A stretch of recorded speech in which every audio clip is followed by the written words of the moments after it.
무더위에도 여러분들 건강하시기를 바랍니다. 이 무더위에 공동체에 가게 되면은 눈에 특별히 띄는 게 있습니다. 그것은 산정 우리 공동체 위에 입구에 가게 되면은 이번에는 금계국이 아주 노랗게 피어서 너무나 아름답습니다. 근데 그 금계국 뒤에는 잣나무 숲이 지금 아주 아름드리로 웅장한 느낌을 가지게 뒤에 쫙 서 있죠. 키가 한 30m씩 이렇게 되는. 정말 그 나무가 대단합니다. 이제 더워서 좀 지쳐도 그 나무를 보면은 야, 참 지치지 아니하고 저렇게 웅장할 정도가 아니라 아주 장엄하게 느껴질 정도로 두 뿌리를 땅에다 깊이 박고 흔들림 없이 서 있는 걸 보면 참 놀랍고 또 놀랍다 이런 생각이 듭니다. 그걸 보면서 우리의 인생은 어떻게 살아가고 있는 것인가?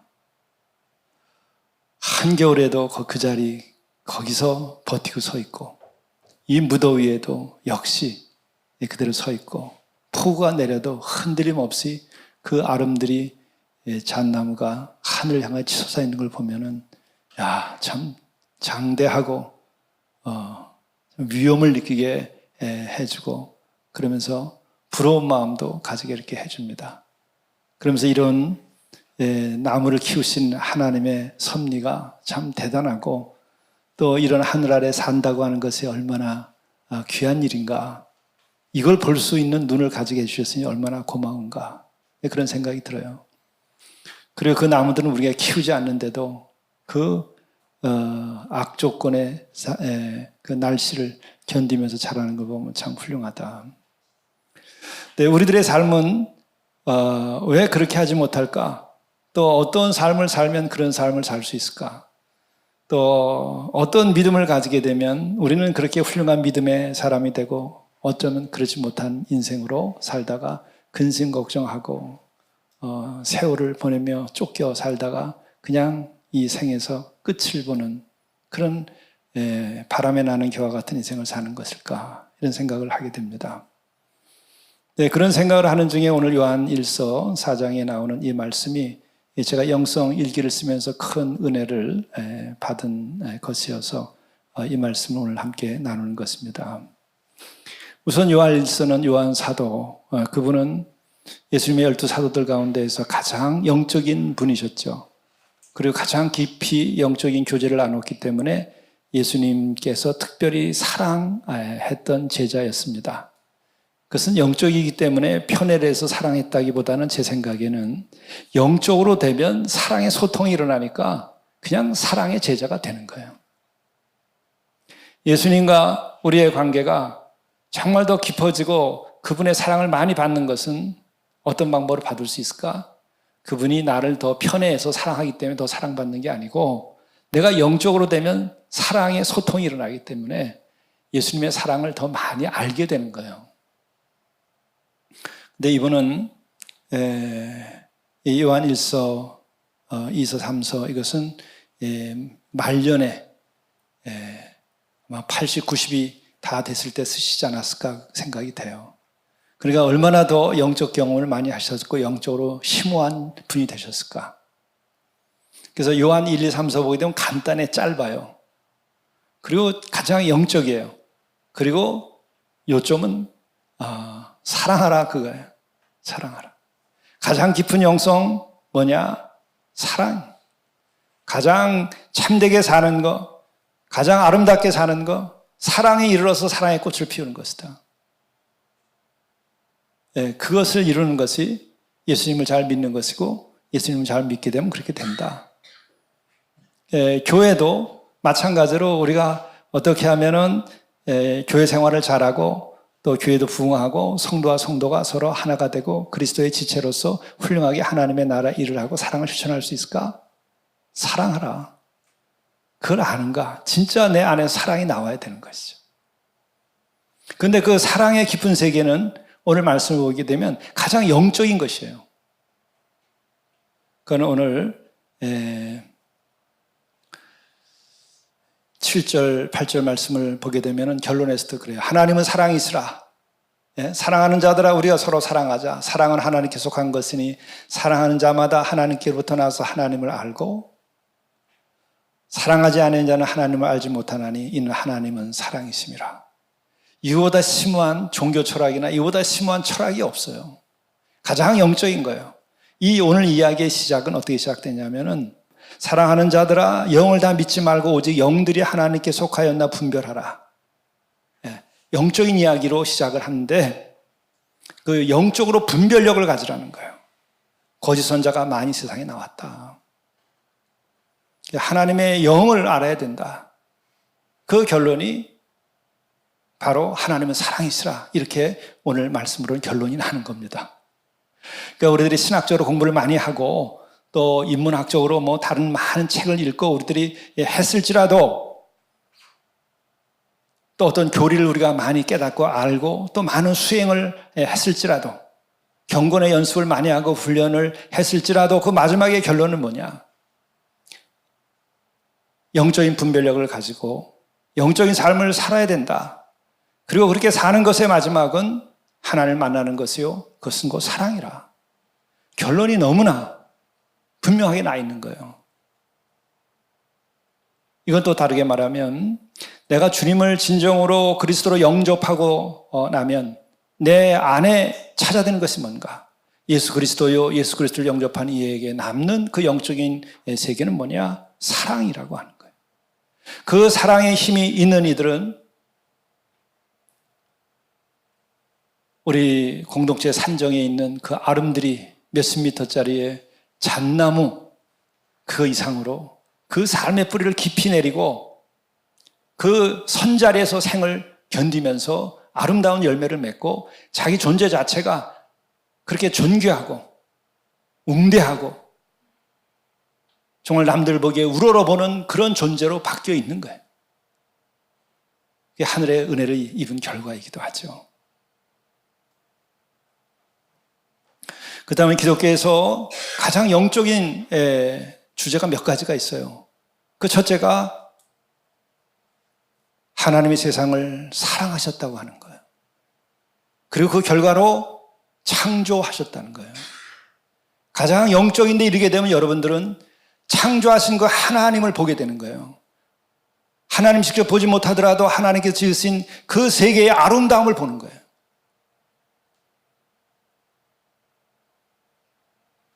그 창조라고 하는 것이 얼마나 전지전능하신 그분의 능력이면서 그것이 기적적인 경이할 만한 일인가. 그 창조라고 하는 개념 자체가 인간에게 들어왔다는 것이 그게 계시요, 그게 은총입니다.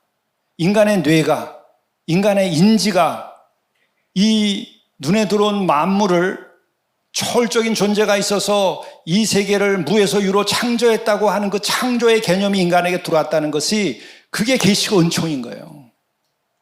여러분 그걸 느껴요? 지식과 정보의 조각이 아니라 그것을 느끼면서 경이로움을 내가 겪어야 되는 거예요. 여러분이 그 가슴 터지는 그 경이로움을 겪어봤어요? 전율하는 초월적인 이 세계에서 인간이 살고 있는 이 천지 만물과 이 우주를 그 창조해놨다고 하는 그 장엄함과 그 신비로움을 여러분들이 경이로운 눈으로 본 일이 있느냐 이거예요. 느껴봤냐 이거예요. 그럼 헛살지 않은 거예요. 한순간이라도 이 신비와 이 경이로움을 내가 느꼈다면 이 존재는 세상에 와서 누릴 것을 누린 거예요. 그렇지 않은 거 아무리 여러분이 가져보고 아무리 행세를 해보고 아무리 느껴봐도 이것만 하지 못한 거예요. 창조, 그에 대한 경이로움, 가장 위대한 영혼이 되는 거예요. 가장 큰 축복을 받은 거예요. 그게 눈이 있으면 보라, 귀가 있으면 좀 들어봐라. 제가 공동체의 그 산정에 적용을 하기 위해서 이렇게 산책을 하고 묵상으로 다니면 소리들이 들려요. 하늘에서 새가 막 지저귀고 또 그 사이에 까마귀가 울면은 까마귀 소리는 특별하게 메시지처럼 들려요. 너무 아름다워요. 사람의 목소리 같아. 그리고 골짜기 곳곳에서 그 돌들이 쌓이는데 부딪혀서 흐르는 냇물 소리를 들으면 이 하늘 아래 이 우주에 이러한 같은 곳이 어디 있을까? 그래서 이번에는 그 십자가 옆에서 내려오는 물길을 약간 좀 S자 이렇게 돌리고 돌로만 다 싸가지고 물소리가 좀 더 나가게 해야 되겠구나. 여기에 찾아온 이들이 십자가 앞에서 앉아있을 때에 이 창조하신 하나님의 그 노랫소리를 듣게 해야 되겠구나. 그 맑은 물이 여러분 돌 위에 흐르는 걸 보세요. 얼마나 아름다운가. 어느 행성에 이게 있겠어요? 아니, 이 우주 전체에 하나님의 은혜가 있어서 이곳에 이러한 우주의 현상이 일어나는 거죠. 하늘의 별만 아름다운 것이 아니라 꽃이 핀데 그 옆에 맑은 내가 돌 위로 흐르는데 이렇게 아름다운 것이 어디 있어요? 그리고 소리를 내는 거예요. 그 소리는 암만 들어도 시끄럽지 않습니다. 사람들이 만들어 놓은 소리들은 다 한계가 있어요. 아무리 대단한 사람들이 우리가 연주를 한다 그래도 여러분 하루 종일 들어보세요, 그거. 그러나 냇물 소리는 시끄럽다고 문을 닫지 않아요. 나를 정화시켜주고 깨끗게 하는 거예요. 우리의 가장 큰 선물은 창조, 그 창조된 것에서 우리가 보는 그 경이로움, 그런 아름다운 전율을 한 번쯤은 느껴보고 가야 될 거 아니에요. 돈만 세지 말고, 근심 걱정 쓸데없는 거 하지 말고, 근심 걱정하고 문제가 해결돼도 결국은 그 아름다운 세계를 보지 못하면 인생 헛산 거예요. 무슨 문제를 풀어 우리가 풀기는? 우리가 낸 문제, 우리가 문제를 저지르고 그 문제 풀다가 끝을 내는 거예요, 거의가. 내가 똥 싸고 내 똥 치우다 인생 다 보내는 거, 그리고 문제 해결한 줄 알아. 그게 아니라 주어진 아름다움을 좀 보라 말이에요.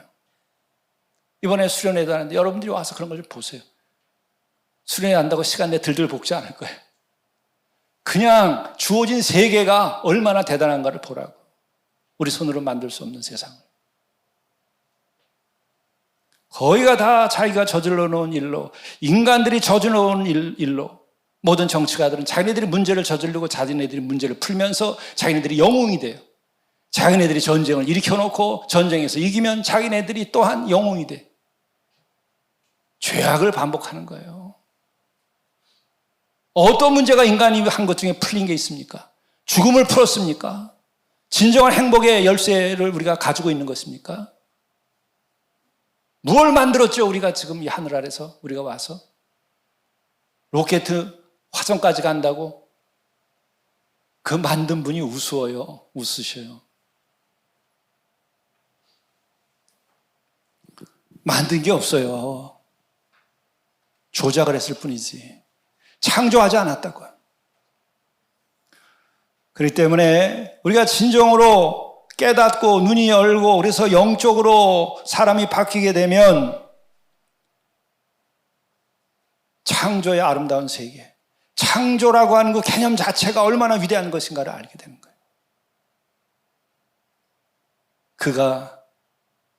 그 영혼이 복되도다. 그 영혼이 복되도다.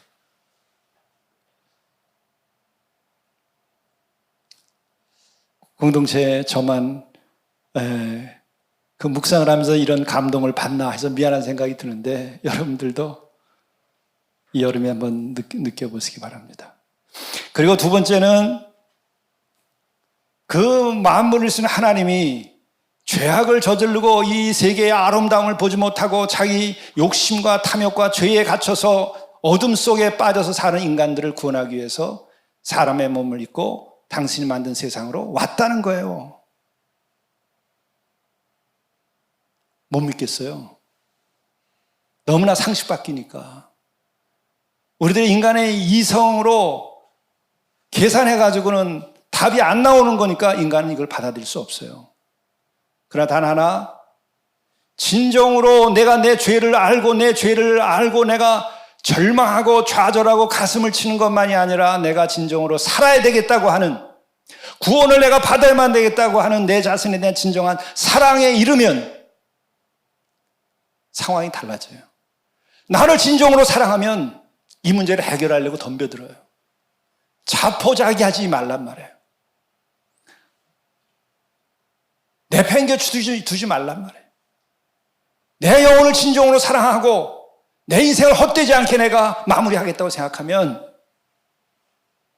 이대로 있을 수가 없는 거예요. 그걸 찾아서는 어디든지 가세요. 그러나 찾다가 인간들이 찾을 수가 없었던 거야.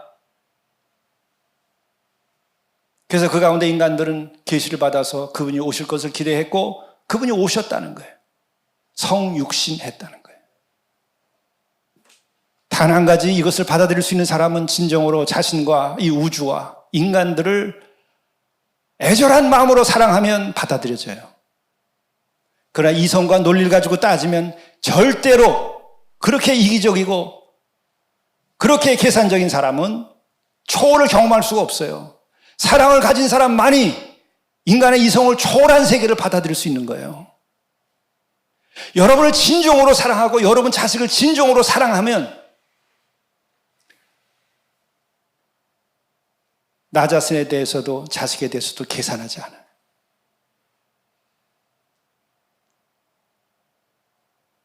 아내와 남편도 마찬가지예요. 진짜 자식을 사랑하는 아버지는 어떻게 합니까? 야, 사람만 나와달라. 내가 집을 다 팔고 내가 땅을 다 팔고 아닌 빌딩이 있다면 빌딩도 다 팔고 내가 병원에서 나서 두 발로 걸어만 나온다면 내가 좋겠다. 그게 사랑이에요.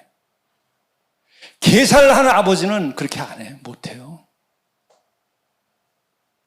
아내를 진정으로 사랑하는 남편이면 어떡하겠어요? 내가 집 팔고 논 팔고 주식 갖다 다 처분하고 빌딩 다 갖다 바치더라도 내가 병원에서 걸어만 나온다면 나는 족하겠다. 그게 이성을 넘어간 초월적인 사랑의 세계예요. 그런 마음을 가지게 되면 인간사가 이런 식으로 죄나 짓다 소멸돼 버리고 맨날 전쟁이나 일으키고 맨날 경쟁해서 남들 못 살게 굴고 맨날 짓밟아야만 되고 그것을 허용할 수가 없어요. 그런 마음을 가지고 살게 되면 누군가가 와서 이 세상을 해결해 줘야 돼요. 누군가가 와야 된다고. 왜? 우리끼리 해도 안 되는 거 우리가 다 알잖아요. 늘 일만 더 저지르지. 기술을 발달해가지고 우리가 얼마큼 됐어요. 이 나라가 잘 발달해가지고 어떻게 됐어요? 원자폭탄 만들어요. 고속 전투기 만들어요. 죄악의 무기들을 만들어내는 거예요. 그 다음은 어떻게 될까? 그의 경쟁의 마지막은 멸망이라고 하는 거예요. 그 논리가 일상의 삶에서도 우리를 지배하고 있는 거예요. 논리와 이성을 가지고 사는 사람들은 거기에서 끝까지 계산해서 이기려고 해요. 그러나 진정으로 사랑해야 하고 진정 우리가 사람답게 살아야 되고 진정한 행복을 이루어야 된다고 생각하고 인간이 이렇게 살면 안 된다고 하는 것에 도달하게 되면 누군가를 부르게 돼 있어요. 인간들이 이렇게 살면 안 된다. 인간들이 절대 이렇게 살아서는 안 된다. 그런 갈망과 기도가 나오는 거예요. 나 자신을 향해서도 내가 더 이상 이렇게 더럽게 살아서는 안 되고 내가 이렇게 헛되게 살아서는 안 되고 진정으로 아름답게 살아야 되고 행복하게 살아야 되고 후회 없이 살아야 되겠고 그럼 여러분들은 어떻게 하겠어요? 우리가 지은 죄악은 어떻게 처리하겠어요? 이 역사를 어떻게 처리하고 누구에게 맡기겠어요? 한두 번 정권이 바뀌는 걸 경험했습니까? 여기에도 속겠다 저기도 속겠다 다 해봤을 거예요. 어디에 해결책이 있어요? 성경은 그걸 얘기하는 거예요. 구약 성경 역사를 보세요.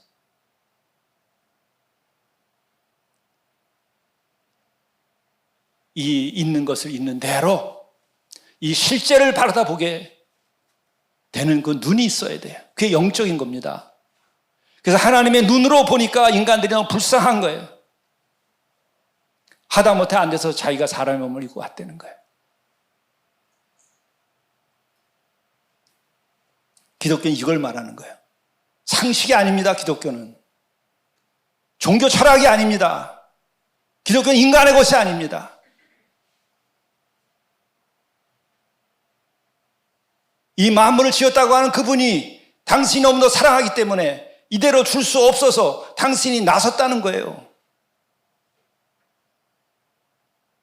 사랑의 눈이 뜬 사람만이 이 사랑의 사건을 알게 되는 거예요.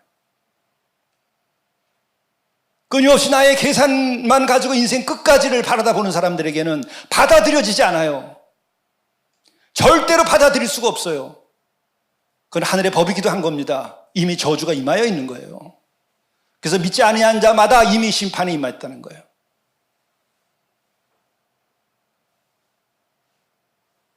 그리고 또한 기독교는 하나님이 영이시고 또 우리는 하나님 인간이라고 하는 것은 단백질 덩어리가 아니고 영을 가진 존재이기 때문에 우리는 하나님이 영이신 하나님과 소통하고 또한 우리는 영적인 관점에서 우리의 인생을 바라다 봐야 됩니다. 세상의 일이 아니고 육의 일이 아니라 영으로 바라다 봐야 돼요. 그래서 이 사도 요한은 우리에게 얘기하는 거예요. 사랑하는 자들아, 영을 다 믿지 말고 오직 영들이 하나님께 속하였나 분별하라. 그 영이 누구에게 속했는가 봐라. 우리는 대단히 논리적이고 이성적인 것 같지만 실제로 하는 행동을 보세요. 왜 그렇게 논리적이고 이성적인데 왜 그렇게 손해볼 짓을 하고 살아요? 왜 그렇게 더럽게 살아요? 왜 그렇게 타락하고 살아요? 그렇게 논리적이면서, 그렇게 밝고 이성적이면서 왜 그렇게 추하게 살아요? 왜 거짓말하고 살아요? 왜 음욕과 방탕한 인생을 살아요? 그렇게 똑똑한데 왜 사랑하지 못하고 살아요? 그렇게 잘났는데 왜 그렇게 어둠과 병든 데를 좋아해요? 뭐 때문에? 영이 어둠 가운데 있기 때문에 그런 거예요. 영의 문제예요. 영의 문제입니다, 여러분. 영이 밝아야 혼과 육이 제기를 가게 돼 있어요. 그래서 이 요한은 영에 대한 이야기를 하는 거예요. 영을 다 믿지 마라.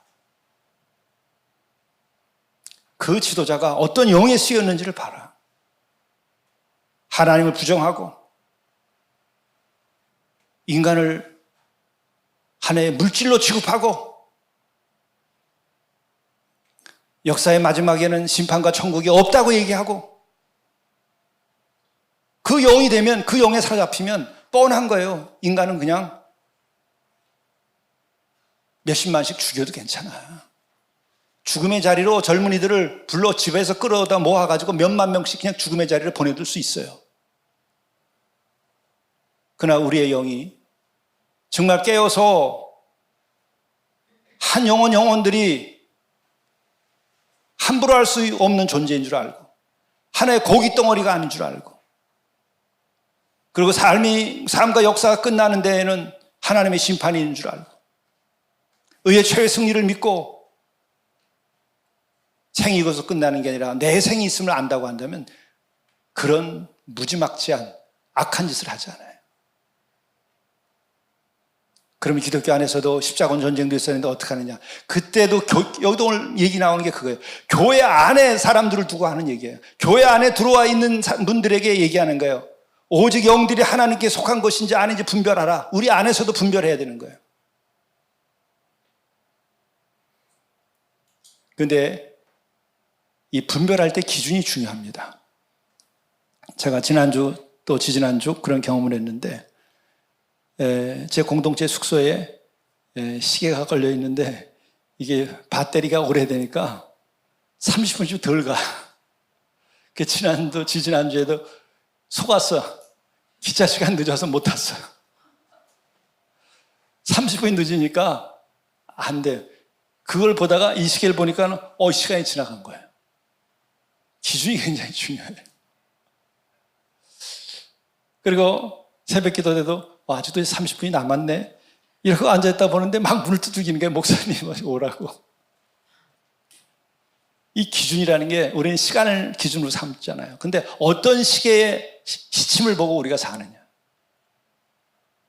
자기 기준이라는 게 중요해요. 그래서 그 생각하니까는 이 기준이 복합적으로 여러 개가 있어야 되겠더라고요. 그걸 보증하는.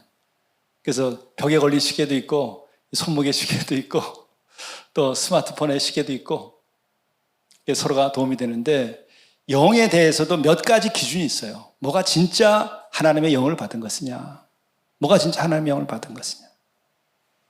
오늘 얘기합니다. 1절 말씀 다시 한번 보면 사랑하는 자들아 영을 다 믿지 말고 오직 영들이 하나님께 속하였나 분별하라. 많은 거짓 선지자가 세상에 나왔습니다. 참 안타까운 일입니다. 이 사랑의 사도가 오죽하면 교회 안에 있는 성도들에게 이 말을 할 때에 그 마음이 어땠겠어요? 그러나 말하지 않을 수 없었겠죠.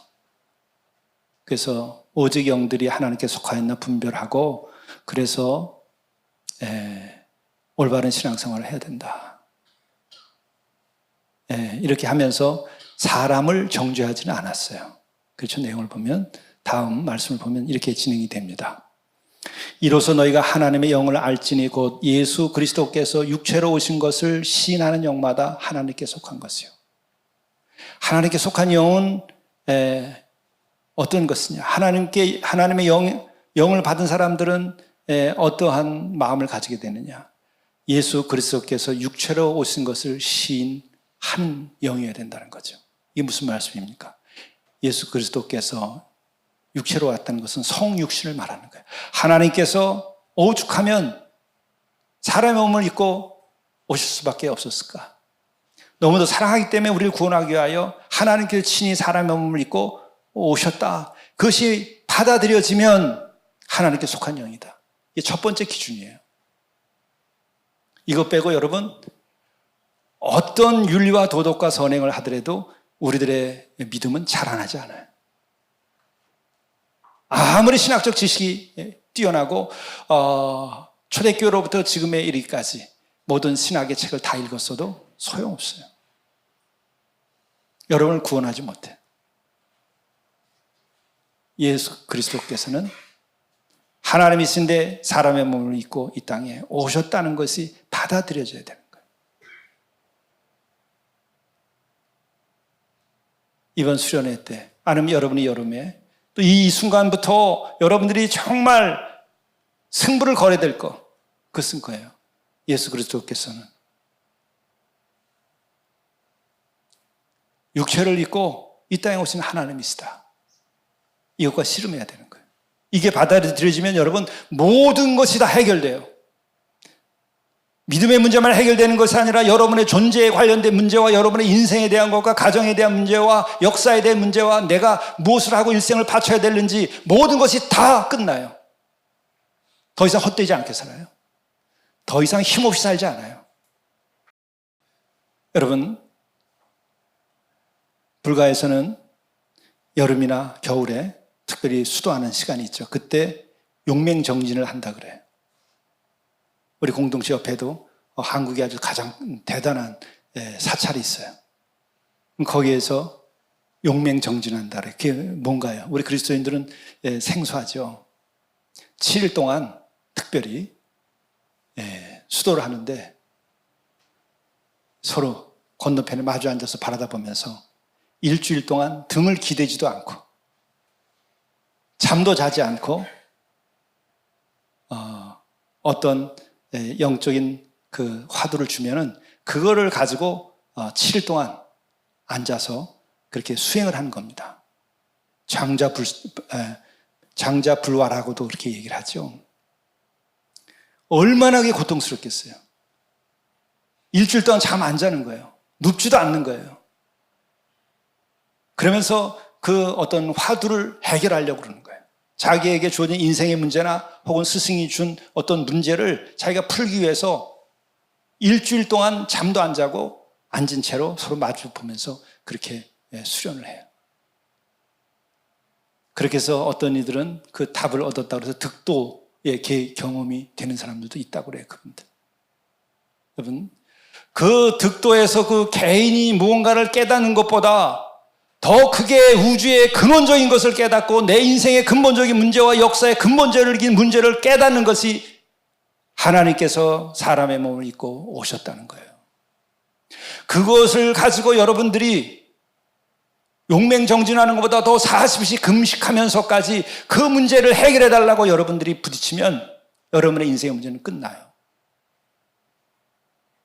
아니면 교회를 떠나세요. 기독교 떠나세요. 해결 안 되면. 믿어봐야 헛믿는 거예요.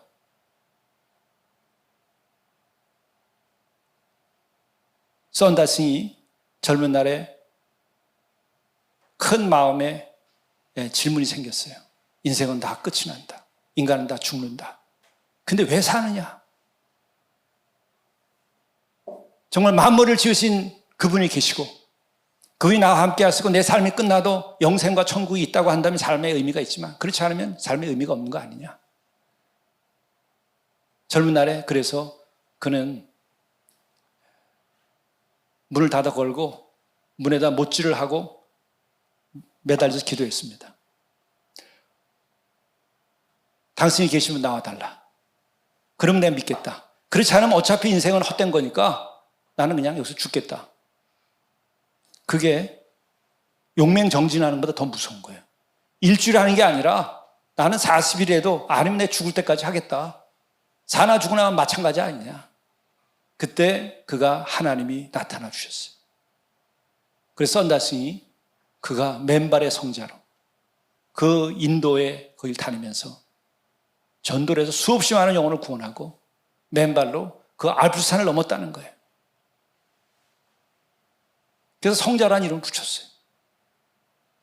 물론 신앙 고백으로는 성자를 인정하지 않지만 세상 사람들은 그렇게 불렀어요. 여러분들 하나님이 나타나시지 않을까 봐, 여러분들이 하나님이 돌아가셨을까 봐 걱정하지 말고 여러분들 자신을 위해서 한번 부딪혀 봐야 돼요. 인생 그냥 이대로 지나가 버려서는 안 되는 거예요. 진짜 내가 헛되지 않게 살 만한 가치가 있는 것인지, 또 그게 가능한 것인지, 내가 어떻게 사는 것이 진리로 제대로 사는 것인지, 그 문제를 가지고 이 여름 수련회 기간에는 여러분들이 한번 붙어야 되는 거예요. 돈 버는 문제보다 더 근본적인 거예요. 성공하는 것보다 더 근본적인 문제예요. 지금 여러분이 직장에서 겪는 여러 가지 갈등과 이 문제보다 더 근본적인 거예요.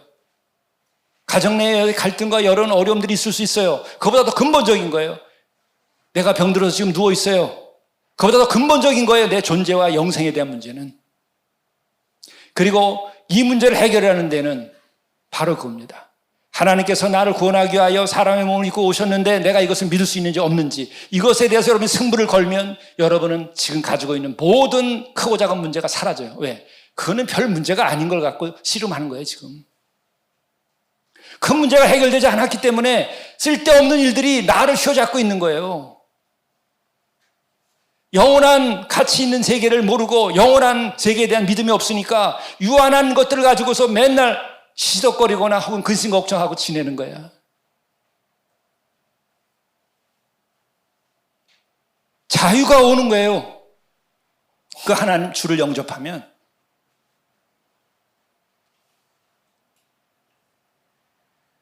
그리고 진리가 동트게 돼 있어요. 일적에 생각하던 그런 식의 그런 내가 아니야. 근심 걱정이나 그렇게 살던 내가 아니에요. 그렇게 세상 때문에 내가 잘나고 못났고 흔들리는 그 내가 아니에요. 완전히 자유로운 존재가 되는 거예요. 오늘 말씀을 보세요. 그리스도께서 육체로 오신 것을 시인하는 영마다 하나님께 속한 것이니 하나님께 속하였다고 했어요. 이거는 뭐냐? 주를 영접하는 자는 주를 영접하는 것만이 아니라 예수께서 말씀하셨어요. 나를 보내신 이를 영접하는 것이라고 얘기하셨어요. 이게 무슨 말인지를 경험을 하게 돼요. 예수가 그리스도라고 하는 것을 여러분들이 고백을 하고 정말 예수님이 사람의 몸을 입고 오신 하나님이라는 것을 여러분들이 받아들이기만 돼버리면 그러면 바로 여러분들이 하나님께 속한 자라고 하는 것을 알게 되고 예수께서 내 안에서 역사하기 시작하는 거예요. 내가 무슨 노력할 게 아니에요. 그분이 역사하는 거예요. 내가 이것저것 걱정할 게 아니에요. 그분이 움직여서 해결하는 거예요.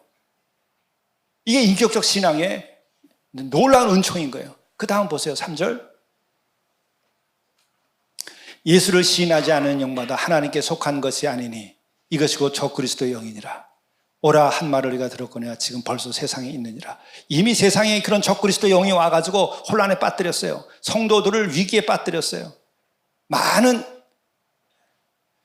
이단들이 등장을 해요. 지금도 마찬가지입니다. 그런데 예수를 시인하지 아니하는 영마다 하나님께 속한 것이 아니기 때문에 어떻게 되느냐? 부유하는 인생이에요.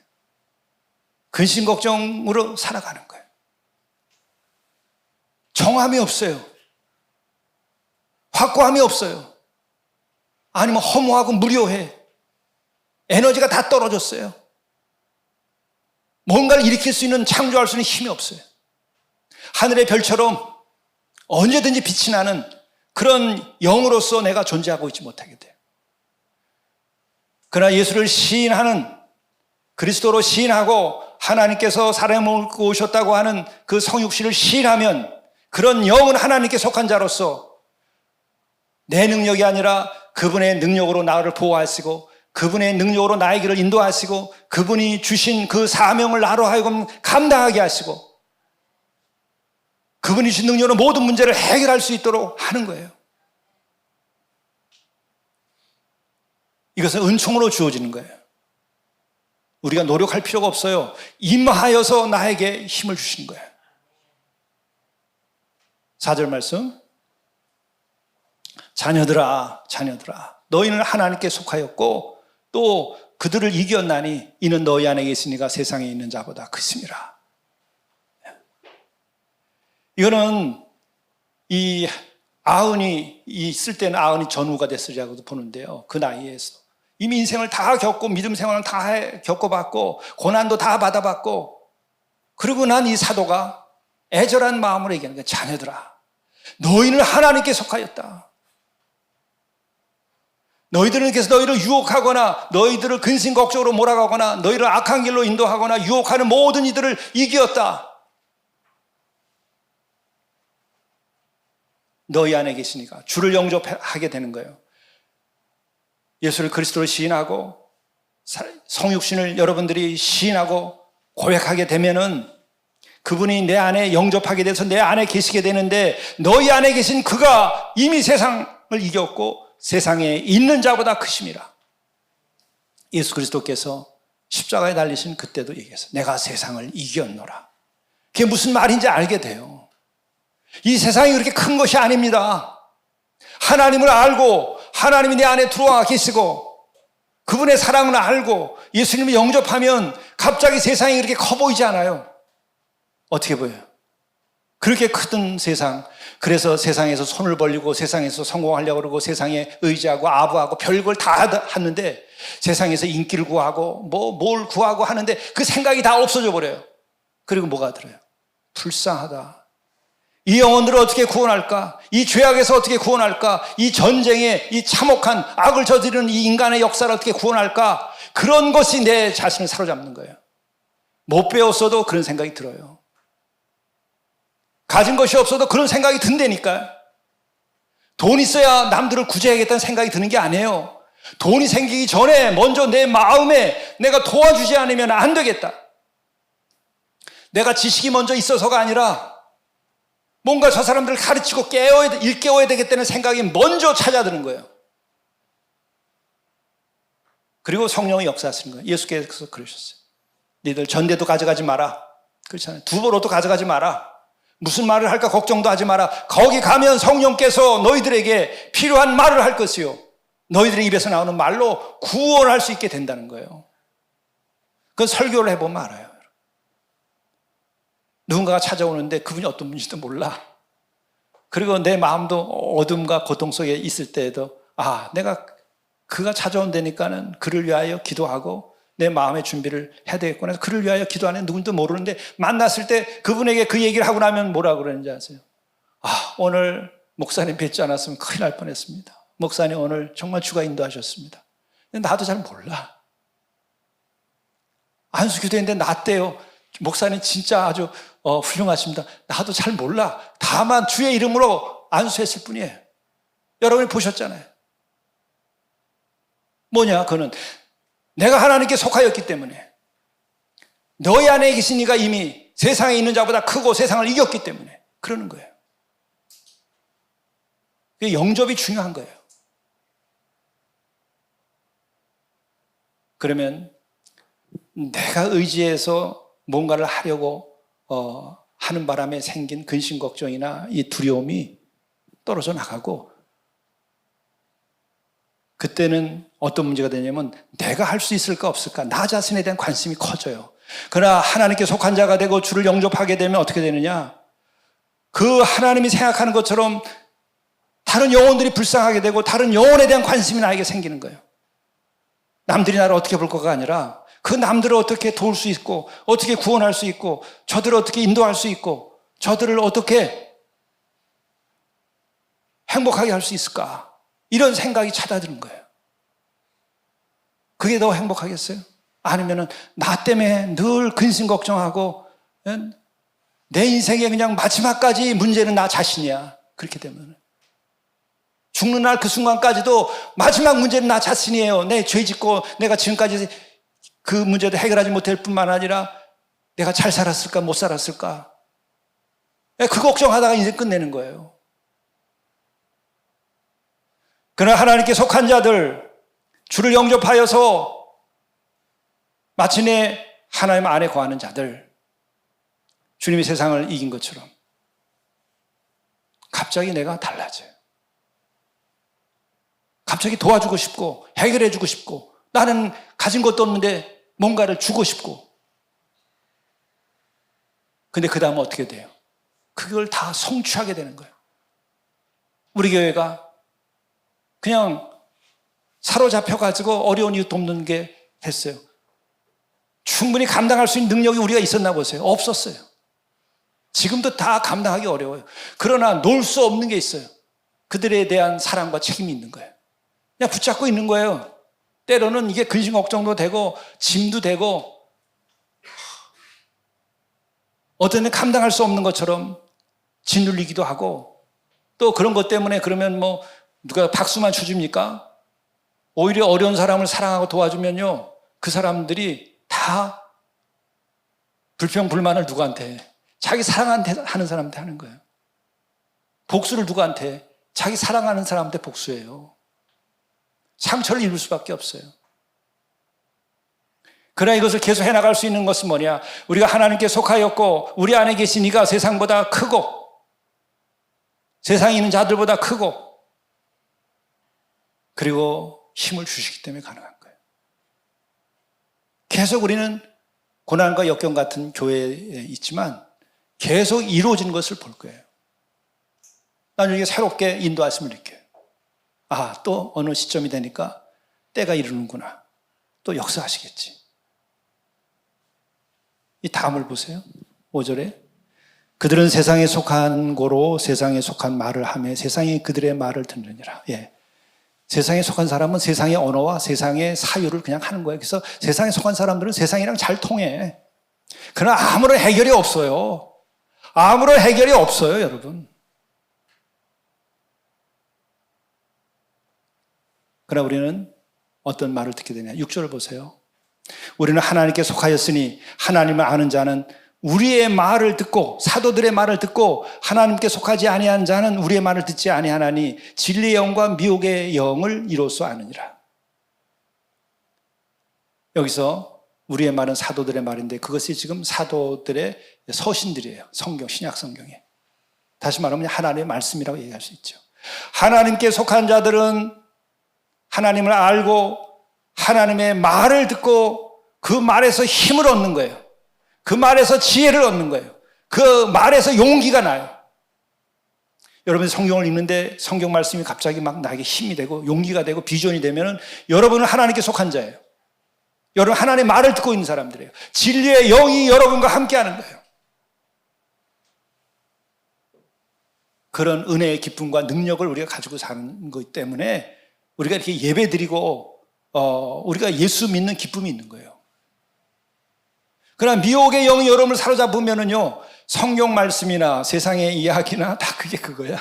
안 들어오긴 다 마찬가지예요. 뭐 들어올 것 같습니까? 세상에 진리가 어디 있다고. 뭐 일시, 예?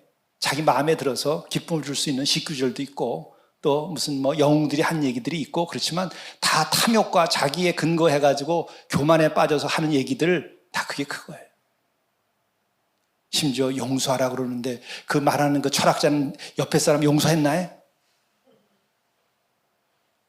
못해요. 하고 싶어도 말은 그렇게 하지.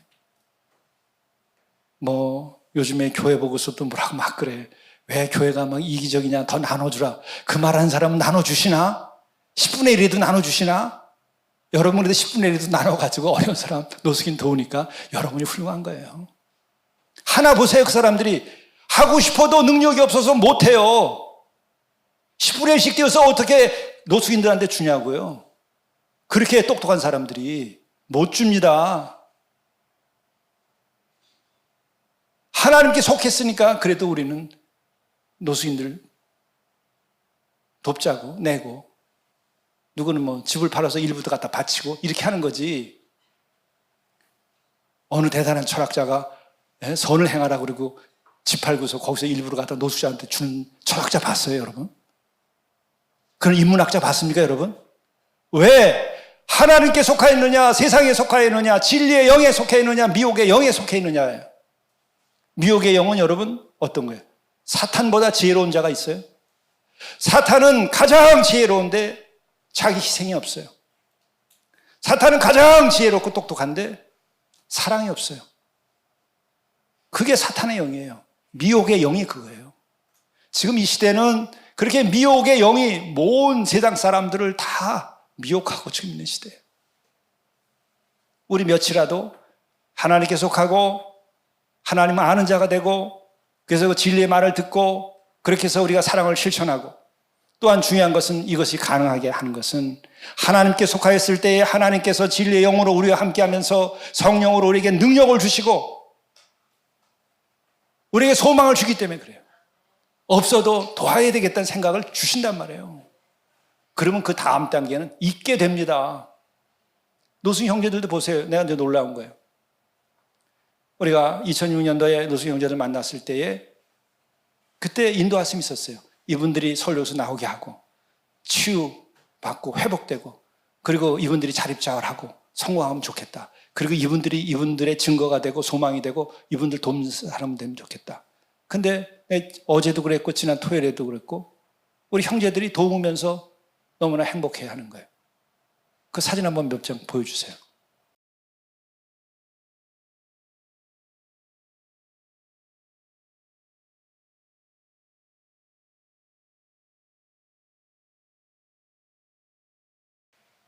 예, 서울역대 쪽방촌을 우리 노숙하는 형제들이, 예전에도 노숙했죠. 지금은 이제 막 벗어나고, 저렇게 지금 먹을 거 반찬 해가지고 찾아가서 나눠주는 거예요. 그리고 돌아와서 너무 행복하다는 거예요. 여러분, 이게 그리스도의 몸된 교회 안 말고 다른 데서 이런 것이 있을 수 있습니까? 공산당에서 훈련받으면 이렇게 됩니까? 어느 정치와 아니면 어느 철학에, 인문학에 교육을 받으면 이렇게 됩니까? 하나님께 속한 자, 그리스도를 영접하고 그의 사랑이 내 안에 있고 주가 내 안에서 나를 지키시고 인도하시면서 하나님께 속한 이들은 이게 되는 거예요. 더 많은 이야기가 있지만 얼굴을 다 밝힐 수가 없고 하니까 사진만 몇 개 보내드리는 거예요. 어제 무더운 날 이렇게 나가서 사랑을 나누는 거예요. 이게 기적이죠. 그 다음 말씀 보시죠. 사랑하는 자들아 우리가 서로 사랑하자. 사랑은 하나님께 속한 것이니 사랑하는 자마다 하나님께로부터 나서 하나님을 알고. 예. 주를 영접하면 하나님을 영접하는 것이 되는 거예요. 또한 내가 하나님께서 우리에게 오신 주님을 영접하게 되면 내가 하나님께 속한 자가 되는 거예요. 하나님께 속한 자가 되면 그분이 나를 사로잡아서 나에게 힘을 주시는 거예요. 그분의 진리의 영이 나를 인도하시는 거예요. 그의 말씀에 귀를 기울이게 되고 그 말씀이 하나의 지혜가 아니라 나에게 권능으로서 나와 함께하게 되는 거예요. 그래서 그 하나님께 속한 자들은 서로 사랑하자. 사도 요한은 너무나 이 성도들을 사랑했어요. 자기가 거기에 이르렀으니까, 하나님 안에 이르렀으니까 그 사랑을 알고 너무나 성도들을 사랑했어요. 사랑하는 자들아, 우리가 서로 사랑하자. 사랑은 하나님께 속한 것이니. 그래서 하나님께 속한 자가 되면 교만해지고, 하나님께 속하게 되면 무슨 우월함에 빠져들고, 그거는 미혹의 영에 빠진 거예요. 진짜 하나님의 진리의 영에 빠진 게 아니에요. 하나님에 속한 자가 되면 결국은 사랑하게 되는데, 결국 어떻게 돼요? 근심하는 자 같으나 항상 기쁘고, 가난한 자 같으나 많은 사람을 부욕해 하고, 아무것도 없는 자 같으나 모든 것을 가진 자로다. 고린도 후서에서 사도 바울이 이렇게 고백하는 거예요. 이게 하나님께 속한 자들의 모습이에요. 그래서 사랑하는 자마다 하나님께로부터 나서 하나님을 알고 이렇게 고린도 후서의 말씀처럼 우리 자신들이 바뀌는 겁니다. 그리고 8절 말씀, 사랑하지 않는 자는 하나님을 알지 못하나니 이는 하나님은 사랑이십니다. 그래서 마지막에 열매를 보고 그 나무를 알게 되는데, 이 사람이 주의 이름으로 사랑할 수 있느냐? 하나님께서 우리를 사랑하는 것 같은 그런 마음으로 사랑을 실천할 수 있느냐? 그걸 보면 안다는 거예요. 근데 여기에 이른 이들은 보통 사람들이 할 수 없는 일을 합니다. 비록 보통 사람도 못 되는 사람이라 할지라도 인류가 자기의 근거에서 할 수 없는 그 큰 사랑과 그 구원의 역사에 참여해서 큰 일을 하게 되는 거예요. 이게 예수 믿는 믿음의 기적이고 기쁨이고 은총입니다. 이게 능력이에요. 이것이 인류를 구원하게 되는 거예요. 사람의 가르침이 인간을 구원할 수 없어요. 사람이 천지 만물을 짓지 않았어요. 사람이 만물의 법을 세우지 않았어요. 하나님이 세우신 겁니다. 기도하시겠습니다. 예수를 시인하지 아니하는 영마다 하나님께 속한 것이 아니니 이것이 저 그리스도의 영이라. 오리라 한 말을 너희가 들었거니와 지금 벌써 세상에 있느니라. 자녀들아, 너희는 하나님께 속하였고 또 그들을 이겼나니 이는 너희 안에 계시니가 세상에 있는 자보다 크심이라. 우리에게 오신 주님, 우리에게 오신 하나님, 우리에게 오신 그리스도시여, 진정으로 우리가 영접하고 우리가 주 안에 또한 하나님 안에 속한 자로서 삶을 살아가게 도와주옵소서. 이로 인하여 우리 자신의 삶의 모든 문제를 해결하고 우리가 주 안에서 자유케 되게 도와주시고 우리가 그 능력으로 복되고 거룩하게 살며 이 시대에 여러 과제들을 다 해결하며 구원할 수 있는 일에 참여하도록 도와주옵소서. 우리 주 예수 그리스도의 이름으로 간절히 구하옵나이다. 아멘.